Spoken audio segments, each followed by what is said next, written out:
Welcome back to Royals Weekly. I am your host, Marcus Mead, and joining me as always, a man who is not fun for the whole family, my brother Mike. Fun for the whole family. This guy participated in Easter egg hunts. I went to the zoo yesterday. That is wholesome family fun. You did an Easter egg hunt? Well, kind of. Within our own house and within our mother's house. Oh, Those were okay. the Easter egg hunts. All right. I was thinking that you just randomly went to an Easter egg hunt and you yourself were just left the mowing kid at over home. kids, Left the kid mowing at over home kids for that. looking for candy. Just candy and eggs, just mowing them over. That seems more your move. But Cleaned all right, house. Okay. Yeah, I figured as much. On this week's episode, we'll break down an underwhelming opening series for the Royals, but at least they got a win today. That was nice to see. We'll discuss what we're seeing from the newly acquired Royals, sort of check in on those newly acquired players after the first series, and then we'll preview this week's games, which see the Royals go to Baltimore for one away series and then come back for a 4-game series against the White Sox. It's weird. Usually if they're making a trip to one of the coasts, they're doing it for a couple of series, 2 or 3, just one in Baltimore and then right back to Kansas City. So it is what it is, as I say. First, I want to remind you, follow us on all the social medias, Twitter, X, whatever it's called, Threads for Mike, Facebook, Instagram. We're putting out video content with clips from shows, but also other things as well. So make sure you're following us all there. Give us a review on Apple Podcasts. We haven't had a review in months. We're dying to read your words here on our episode. Go ahead, go to Apple Podcasts, leave us a review. We'll read it here on the show. So do some of that. Also, make sure you're subscribed to our Substack. All paid subscribers get an extra episode every Thursday morning. Those have been some really great episodes lately. I feel like we're in our groove when it comes to our midweek episodes now. A lot of deep dive, a lot of cool stuff. It's going to get even cooler as we get to talk about actual regular season baseball. So make sure you're subscribed there. I also want to remind you that Royals Weekly is brought to you by All In Physical Therapy. You already know that All In Physical Therapy helped turn our mother into the human form of a car compactor. But what you don't know is that Mom loved her experience there because of the personal attention she got from Tommy and the staff at All In. They guarantee a personalized one-with-one experience to suit the needs of patients recovering from total joint surgeries, sports injuries, or any kind of injury or pain. I need someone to help with the pain of rejection I felt when I asked Bethany Finkelmeyer to the 8th grade dance. Why am I not tall enough? It's been 25 Why years. am I not tall enough, Bethany? All In Physical Therapy is owned and operated by Tommy Freevert with locations in Blue Springs and Lee Summit. But most importantly, they're in network for nearly all insurance providers. Out of network? Man, insurance is a scam. Huge scam, biggest legal scam in America. Anyway, if you're a high school athlete recovering from injury or someone bouncing back from a brand new hip or knee, check out the best physical therapy in the KC Metro at allin-pt.com. That's ALLIN-pt.com, or give them a call at 816-427-5300. That's 816-427-5300. We always start the review with roster news, but there is virtually nothing to talk about on that front, which I guess is a good thing. It means nobody's really gotten hurt in this opening series. We're just sort of status quo in terms of players and that sort of thing. The only things that happened roster-wise were all expected things. Carlos Hernandez went on the 15-day IL. Michael Massey went on the 10-day IL. Josh Taylor and Jake Brentz will start the year on the IL as well. They went on the IL. But all that stuff was expected. We knew that was going to happen going into this week, and so nothing new to talk about there really. On the field, the Royals were 1-2 this week. They dropped 2 of 3 to open the season, but they were able to grab that big win today. What was it, 11-0, I think? I think by the end, yeah. Was the final score. And they avoided an opening series sweep at the hands of the Twins, which was nice to see. Mike, how do you feel about the opening series against the Twins? I wasn't surprised by the result, because if you'd said, hey, you're going to drop 2 or 3 to the Twins, I'd have been like, yeah, I could see that. But I was a little surprised by how it happened. You know, if you'd have told me we were going to drop 2 of 3, I would have said, well, the starting pitching wasn't exactly what we wanted it to be. But the starting pitching was everything we've wanted it to be in this series. It's everything you want a revamped rotation to look like. And the bullpen and the offense let us down in those 2 games. Now the offense came back with a vengeance and the bullpen today. But those first 2 games, the offense just did not do enough, even though we saw some good things from some guys we were hoping to see some good things from. It's just, again, when they got opportunities, they didn't cash in on those opportunities quite a bit. And so this last game kind of makes you feel better. But, division favorite, you want to do a little bit better than 1-2. Yeah, we've talked a lot about how tough their opening month of the season is, their first 4 weeks, 5 weeks, 6 weeks in terms of their schedule. I was thinking of this series as, hey, you got to get one coming out of this series at least, right? Like, and so even before the season started, I thought, okay, if you can grab one from this series, if you can grab one from the Baltimore series, you go into the Chicago series, 2-4, and you have a 4 game set against Chicago. Maybe you take 3 or 4 from them. Then you start feeling better about where you're at. And so, I'm not hugely disappointed by this series. We actually won in terms of run differential this series, which was great to see.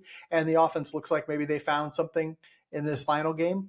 Really happy with where the starting pitching is. If they get that kind of starting pitching consistently throughout the year, obviously it won't always be that good. But if they get that solid starting pitching throughout the year, I think they'll be just fine. And so it was great to see that from Reagans, Lugo, and then Singer came out today and was otherworldly. We got good Brady today, right? And so if Yeah. that keeps happening, hopefully we'll have a chance to win quite a few of his starts as well. Mike, I left this guy for you on purpose because I knew I you would figured you want to take did. him. I did because we have to talk about him first, right? And Mike goes first when we talk about these things. Mike, who's your strong performer for the week? He is the one who stands out among everyone. Bobby Witt Jr. looks like the Mike Trout of infielders right now. He has been unbelievably good in this first series, even better than what I thought he would be coming out of a phenomenal season last year. He was 6 for 11 with 3 doubles, a triple, a home run, 2 walks, and 4 strikeouts. He sprinkled in 1 single. He has 5 hits and 11 at bats that are extra base hits. I mean, he's just killing the thing, and he's played great defense too. And so, yeah, I think we did an over under of 5.5 WAR on him.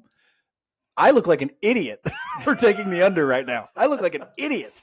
Alex Duvall's going to come punch me in the face or something. Yeah, he's playing like an MVP right now, and wow. It's been unbelievably good. He did get thrown out on a bad steal. That's the only negative thing I can really say about him right now. He got thrown out stealing. That's it. He is so good at baseball. He is so good at baseball. And the thing is, every time he hits the ball, it's insanely hard. And it looks like it's about to leave the yard. 2 of those doubles, I think, could have gone out, or maybe one of them. One of them hit the wall. Yeah. That triple would have been out in like probably 10 or 15 parks because it hit high off the wall. And so, yeah, he could have 3 home runs right now if this opening series wasn't in Kaufman. And yeah, you're right. He came out looking like an MVP candidate right now, which is great because those first 2 games, nobody else was hitting. And so we needed somebody to produce some offense in some way. And so now it looks like maybe some other guys are hitting a little bit. We need the whole lineup to start hitting. But Bobby Witt Jr. has just been carrying them this opening series. 6 for 11. He's looking so hot. Almost was a double away from the cycle today going into after the third inning. After the third inning, he had 2 at bats to get a double. Wasn't able to do it, but still pretty impressive. There is one other guy who's been kind of hitting the whole time, and that's MJ Melendez. He's my strong performer for the week. He went 4 for 12 this week with 2 doubles, 1 walk, and 2 strikeouts. And the thing is, it's also the approach at the plate that has like got me really excited that this could actually be the Melendez year, right? Like there was an at bat he had today. It ended up being just like a routine fly ball to left field. But the first 2 pitches he got were fastballs up. Last year, he swings at both of them. This year, he takes both of them, ends up getting up 2-0, and he puts himself in a great position. If MJ Melendez can lay off that high fastball, the guy has a chance to break out this year. I'm really, really excited for it. He did leave the game early. It turned in the 5th, and I was a little bit worried there. Turns out Matt Quintero just said intestinal problems, which I think we all know what that means. We've been there. We all been there. Sometimes it happens. Sometimes it happens on the 16th hole of a golf course when you're walking. Sometimes it happens when you're playing left field for the Kansas City Royals. Sometimes it happens when you're in the lobby of the Bellagio. It just happens when it happens, okay? It happens when it happens. We're all human beings here. We're all human beings. We understand MJ. So yeah, he's playing great. Whatever he's eating pregame, keep eating it, buddy, because it's doing wonders for you. Not everybody was tremendous in a series where you lose 2 of 3. Mike, who's your weak performer for this week? Right now, it's Hunter Renfroe, and it may not be because of the things you're kind of thinking of, and we'll dive a little bit more into him later, but he's 0 for 7 with 4 Ks and no walks. That can never be good, no matter how you're looking deeply into the analytics of it. 0 for 7 with 4 Ks and 0 walks is bad. And we had concerns about this coming into the regular season. We had concerns about his ability to handle elite velocity. Maybe you've seen him. He has been behind a couple times on some fastballs that it's a little concerning, but we'll have to see more. But you really wanted Hunter Renfroe to bring more to this lineup, especially in those first two games when your offense was struggling. Yeah, he's the veteran presence, right? I mean, everybody talks like he's the veteran presence in the middle of the lineup or whatever. And yet he comes in and he's just not a presence at all, really. I mean, he's veteran, that's for sure. But yeah, he hasn't hit the ground running, and you have to start asking questions eventually. We're not there yet because it's still super small sample size. But if he doesn't pick it up, you still have to start asking questions about like, what do we do with Hunter Renfroe? Nick Prado's looking real good in AAA. Nick Prado looked really good this weekend. yeah. And so, you have to start asking those kind of questions. I know because he was a free agent sign and he has no options or anything like that. I know that the conversation coming out of spring training was Velasquez or Prado. If Hunter Renfroe hadn't been a free agent side, if Hunter Renfroe could have been sent down or moved or traded or whatever, the conversation wouldn't have been Velasquez versus Prado. It would have been Renfroe versus Prado. And honestly, Renfroe probably would have lost that conversation. But because Renfroe got paid free agent money, because he's the veteran and all that sort of stuff, he'll get more time to see if he can produce. And hopefully he starts hitting sometime in Baltimore. Right? My weak performer for the week is Chris Stratton. He struggled a little bit. He only had everybody's only got one outing, so it's not like some huge deal or anything. One inning pitched. He gave up 2 earned runs on 2 walks and a strikeout. I think he gave up a lead in one of those first 2 games. But just didn't look all that great. Struggled a little bit in spring training too. I think Chris Stratton did, but I'm not overly worried. I hope his velocity gets back to where it was last year. But other than that, it's just something to keep an eye on. He wasn't great this week, but hopefully he bounces back next week. Mike, interesting. You have what looks like 2 themes this week, but it might just be one. I don't know. Tell us, what's your theme for the week? It's just one theme, but it's 2 lines from the same movie, so I kind of separated them up into the 2 different lines. We lost the great Louis Gossett Jr. this past week, best known for his Oscar-winning performance in An Officer and a Gentleman. And so I went with the line from An Officer and a Gentleman where he says, where he's trying to get Zach Mayo, Richard Gere's character, to drop out of the military. And he's being that classic drill sergeant that, he played the role better than probably anybody has. And he comes out and tells him, "You can forget it. You're out." And then Gere comes back with the famous line, "I got nowhere else to go." I got nowhere else to go. Exactly. And that's the line that gets remembered. But Gossett is the one who makes that scene. He really is. And his character he just did a phenomenal job. Didn't know about him. Did you know he was signed by the New York Knicks to play professional basketball, and chose instead to go do a Broadway play because it paid more money? And he went on to become, an extremely famous and accomplished actor. So good for him. R.I.P. on a life well lived to Louis Gossett Jr. But that kind of reminded me of when you're 0-2, it really, really felt like the Royals had to win this game today or they were out. It's like, because we've been stung so many times. It feels like that's a people. That's not how it is, though. Because we've been stung so many times as Royals fans, and we know how hard the schedule is coming up, and we know that, we've had Aprils and Mays that were just so abysmal, and you get finally what you think you need in the starting pitching doing well, and you still lose 2 games. It's like, it's so frustrating. So it felt like we had nowhere else to go. And then, Brady Singer rides in on his white horse, and Salvador Perez and Bobby Witt Jr. And, it's like, okay, they're going to save us. We're going to stick this out just like they did in that wonderful film co-starring Louis Gossett Jr. So, yeah, Brady Singer does actually have a white horse that he rides on into the ballpark, guys. I'm sure. I'm sure. Yes, very, very good theme for this week. Mine is Everything, Everywhere, All at Once, Oscar-winning film. I think it won Best Picture in 2002 or 2003. If you haven't seen it, it's a fantastic film starring Michelle Yeoh. But that movie is about how motherhood, the experience of motherhood, and especially immigrant mothers and things like that, makes it seem like you're trying to take on everything everywhere all at once and be everything to all people. I thought about the title in terms of what it felt like was happening today on the field, which is that the Royals were firing on every cylinder possible today, right? Like, they pitched, they hit, they had relief pitching, they ran the bases, They did every single thing up and down the lineup.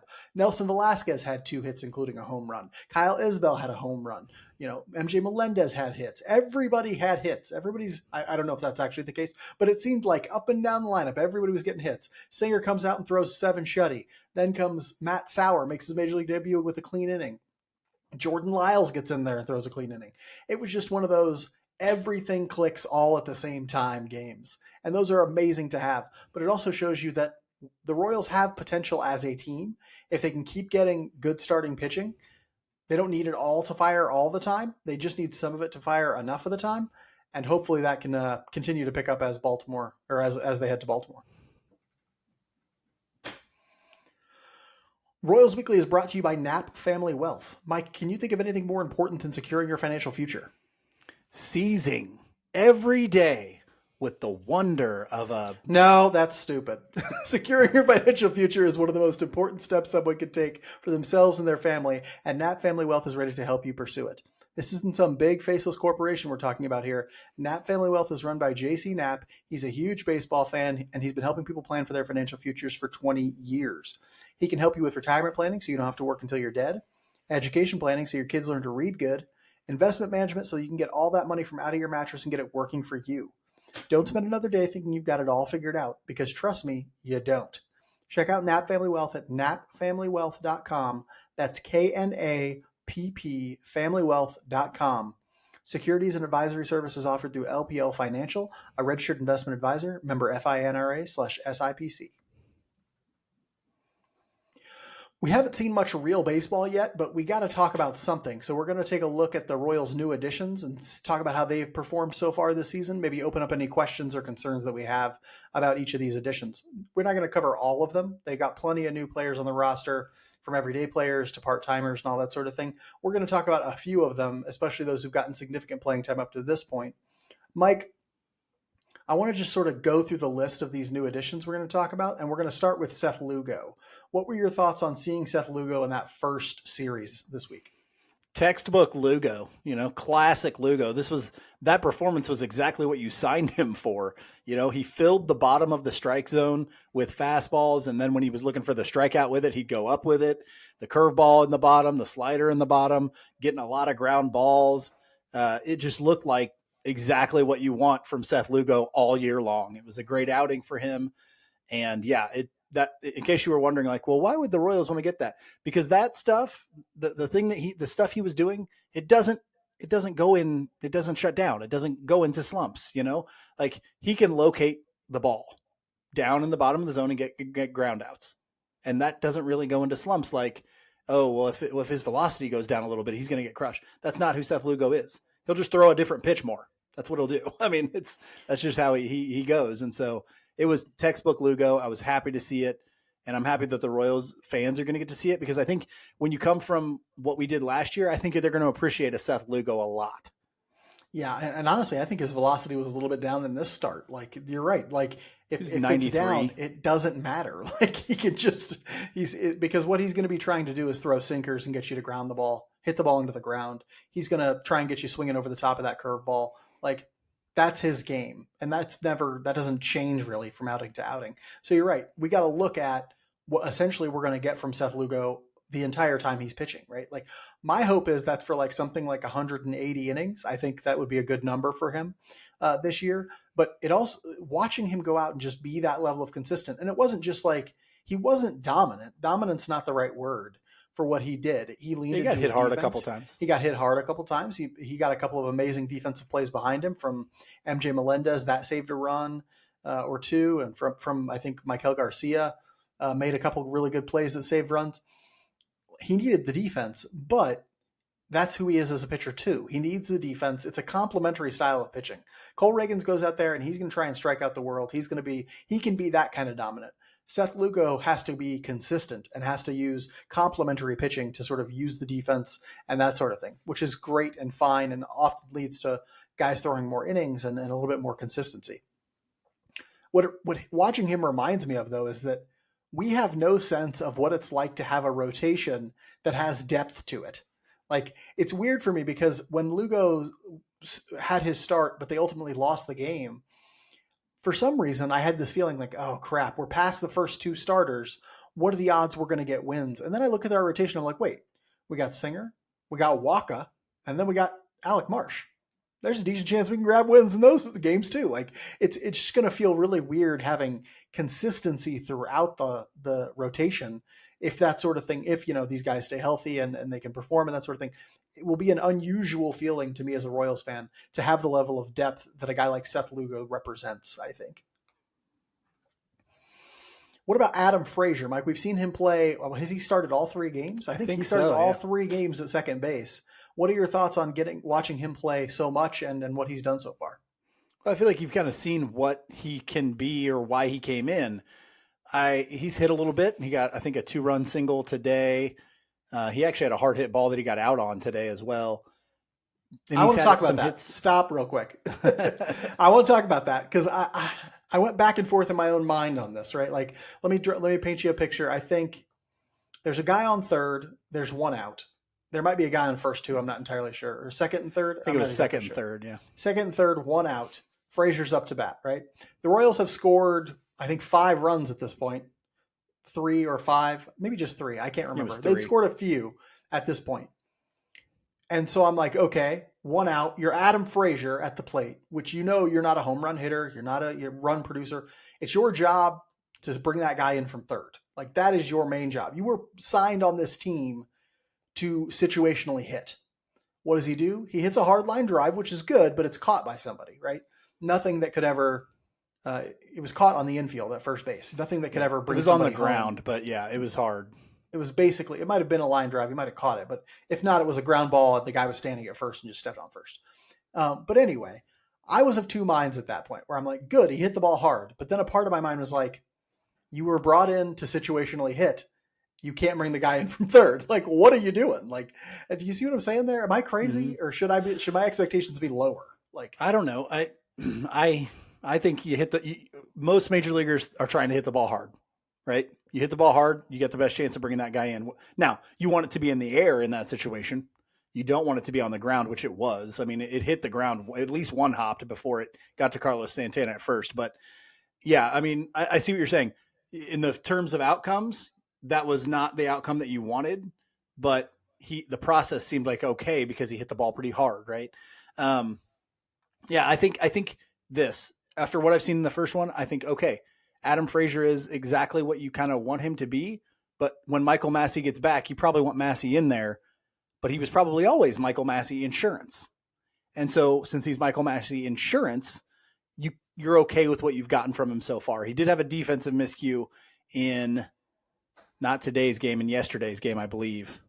But I think he is exactly what you have wanted him to be.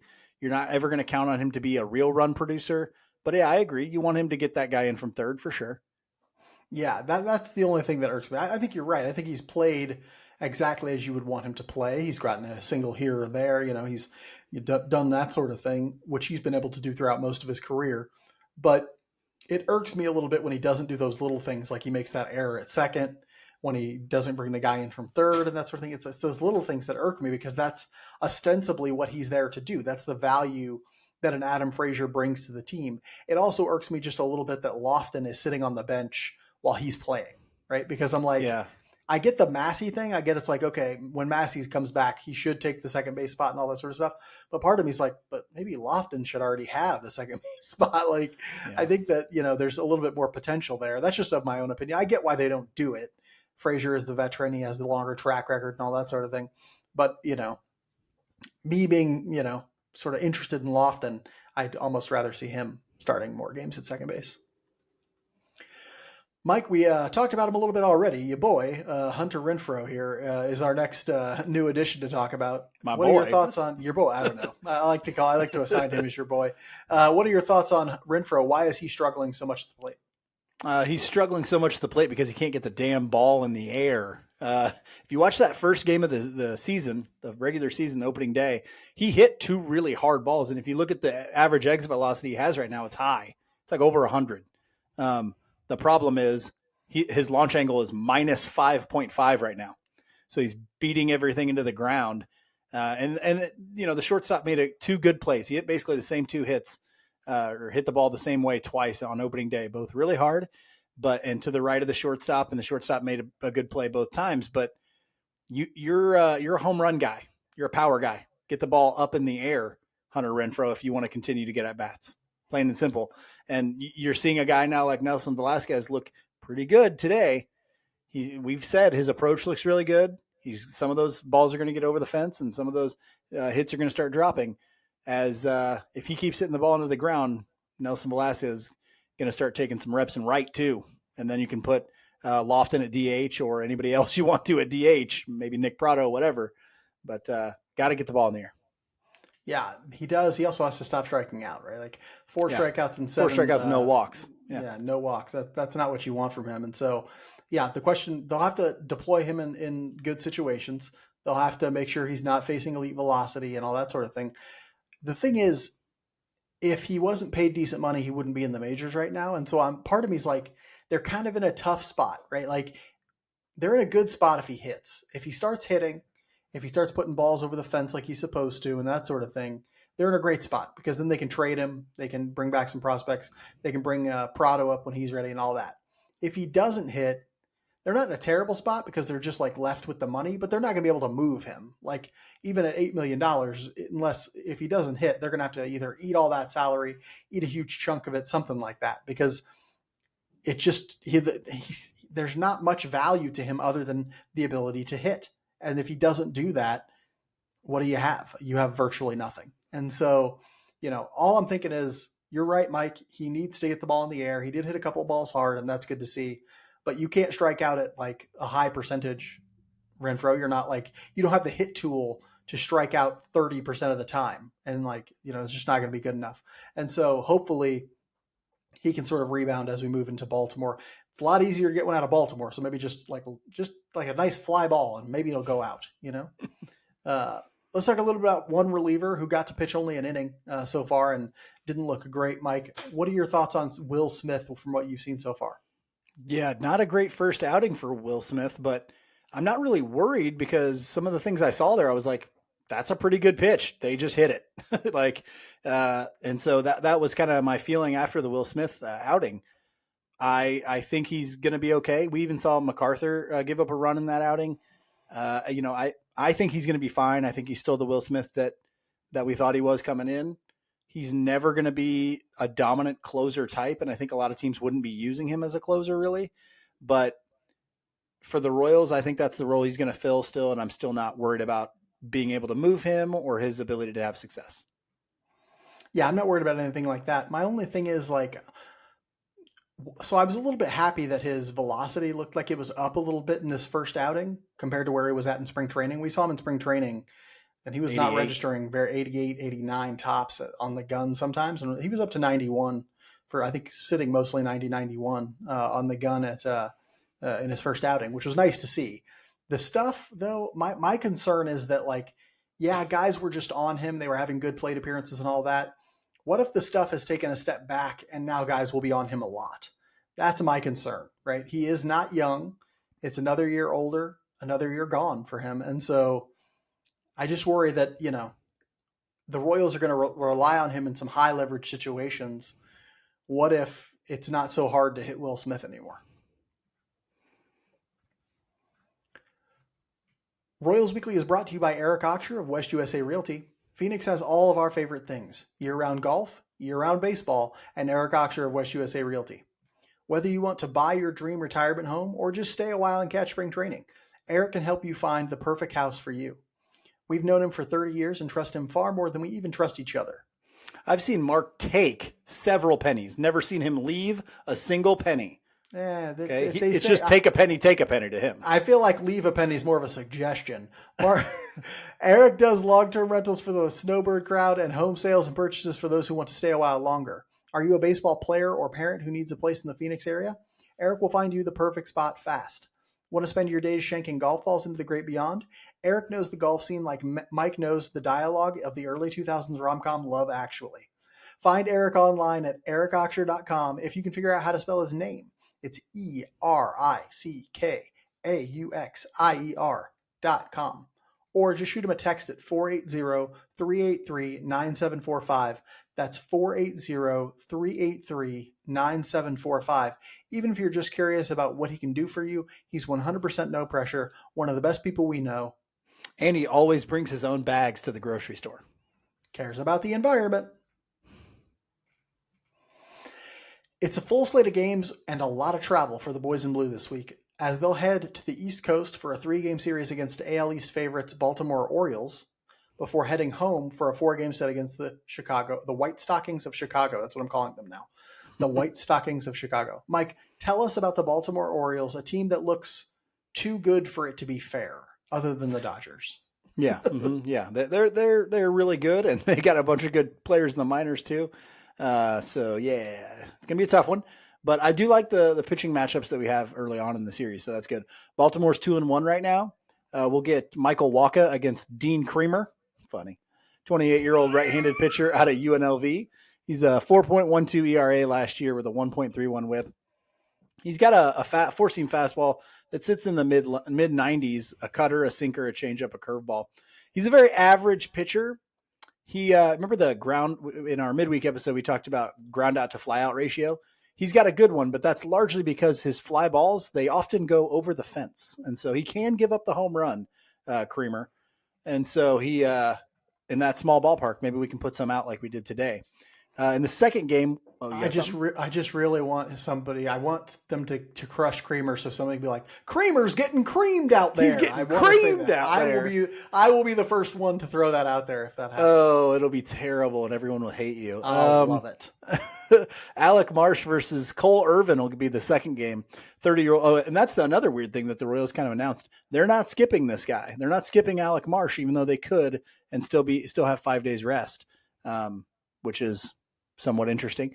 Alec Marsh, Cole Irvin's the 30-year-old left-handed pitcher out of Oregon, 4.42 ERA and a 1.28 WHIP last year.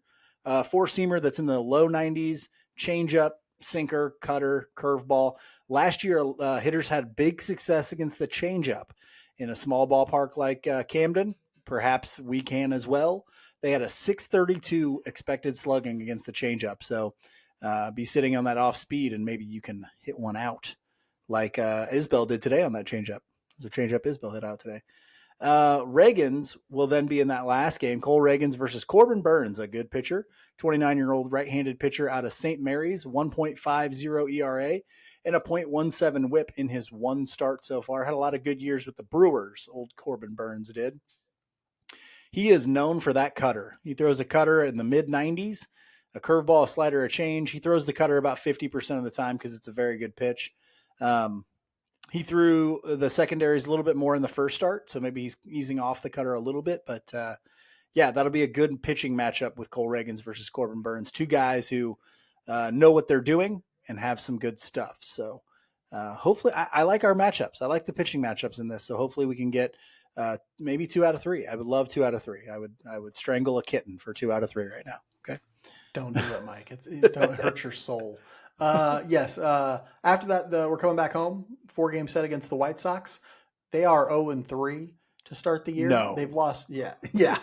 Believe it or not, they are 0-3. They've lost 3 one-run games to Detroit. All of them 1 runs. They lost the first one 1-0, the second one 7-6, and the third one 3-2. It's been real nail biters, real tough losses for the White Sox so far.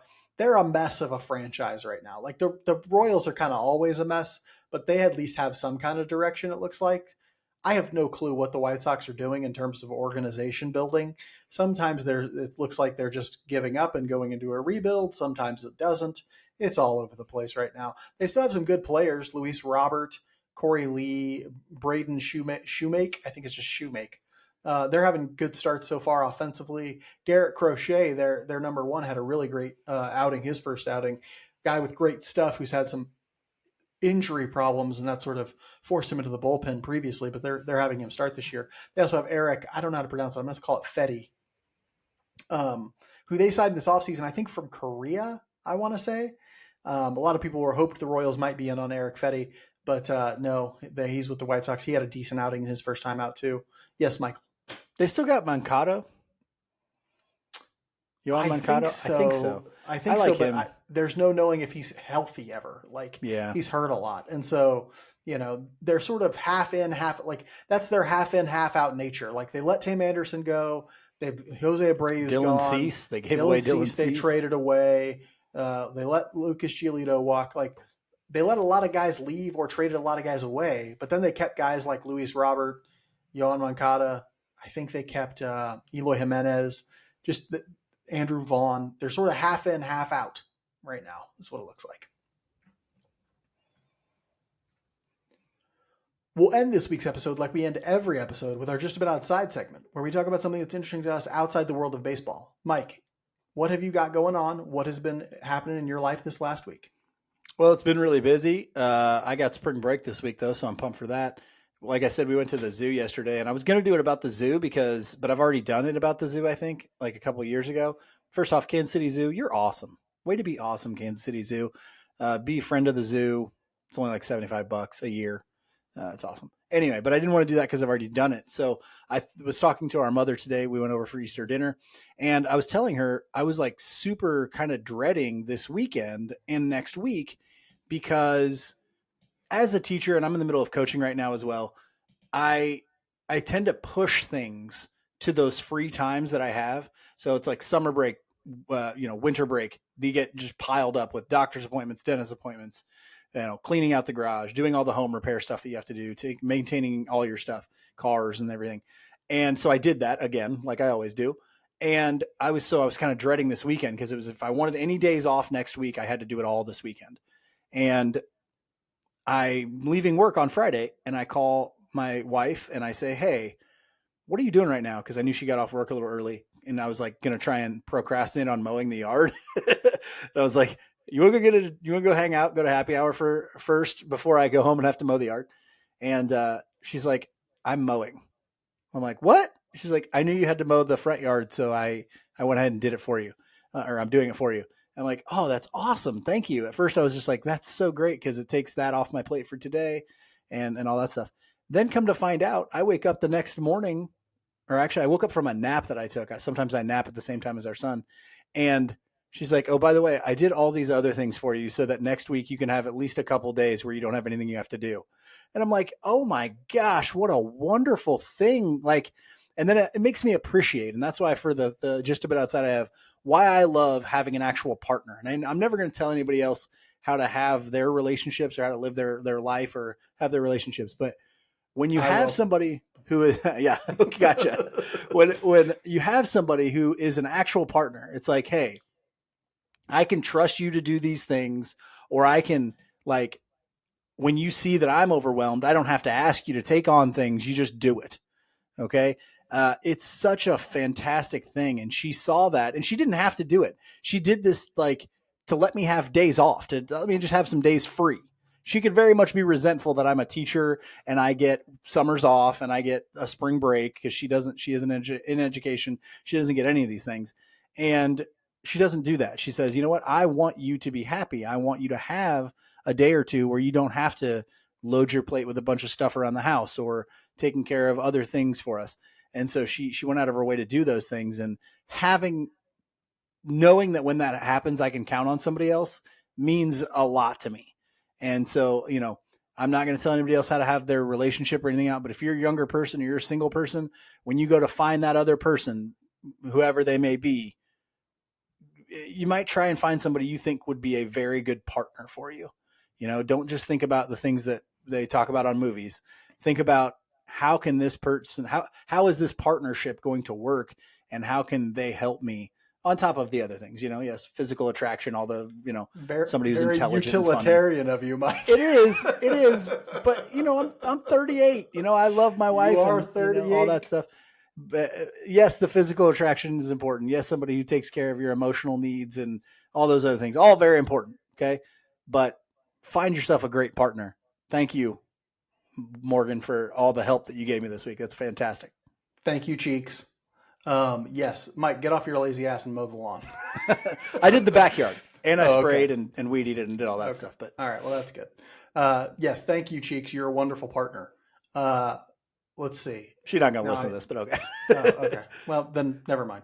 The things I wanted to talk about this, since you're talking about aging a little bit, that's a good segue.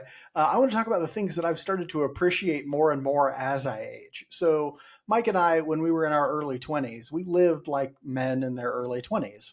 You know, we didn't have bed frames. We just slept on box springs and mattresses on the floor. We didn't Yeah. have, you know, I didn't fold clothes. You know, it was just like, it was a, you know, like people in the, and I thought to myself back then, like, this is all I need. This is all I'll ever need or want. I'll live like a, you know, like a filthy filth or whatever, you know, like, but as I've gotten older and people, usually my own partners, introduce me to more comfortable things, I start appreciating them more, right? Like I start appreciating having comfort around me, having aesthetically beautiful things around me, you know, like, so for example, my partner, what I want to say last weekend, or early last week, I can't remember, decided that I don't even know, just randomly decided she wanted to go to a plant store. Because it was fairly nice out and there's this really cool plant store she likes. So we went to this plant store, we're walking around and I'm just appreciating all these wonderful plants, these beautiful things. And she decides she wants to buy a couple of them. And so she buys a couple of them and brings them home. And I start looking around, noticing we actually have a lot of plants in our house now. Like we have probably... Didn't even know. They crept up on me. You know, they really crept up on me. She loves plants. She loves buying them and taking care of them. Or just like she'll do cuttings. She'll like find a plant that she likes and cut one, and then like, I don't know what, the propagating them, you know, like making them grow from the cutting or whatever. And so we have just 24 plants throughout our house probably.